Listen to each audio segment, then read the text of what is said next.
Blessed afternoon po sa ating lahat mga kapatid and welcome back to our YouTube channel. For vlog for today, nandito tayo sa farm for today at inaayos natin dahil maraming mga damo.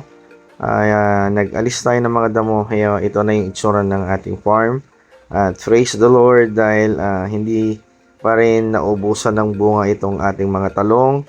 At yung okra natin, inalis na po natin dahil nalanta na at naubusan na ng mga bunga. Kaya ngayon, panibagong tanim tayo. Ito mga kamatis natin mga kapatid, napakadaming bunga pa rin. Talagang maganda po yung lupa dito sa atin nagtamnan. So yan, ito yung mga sa Ilocano, unas at matamis to pag lumaki at praise the Lord dahil malapit na din namin matikman ng aming mga tanim. Yan naman yung mga kalamansi natin at yung mga minarkot natin, praying na mabuhay sila. Yan, napapakain tayo kanina ng mga hito mga kapatid dahil medyo malalaki na din yung mga hito natin. So, puntan naman natin mga kapatid, mamaya yung mga sili, ito yung kabatiti natin. Ito naman yung ating ng tawag nito, rambutan. Yan. Yan, maraming bungang ng kamatis natin ngayon mga kapatid. At praise the Lord dahil hindi tayo naubusan ng mga pipitasin po dito. So, next week, magtatanim ulit kami ng okra.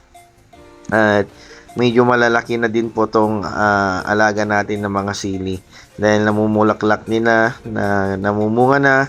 At pag ito yung mga nahinog na, maggagawa po tayo ng pinakurat dahil magbibinta tayo ng sukang pinakurat. Ang pangalan po ng ating suka-suka ni Pastor daw.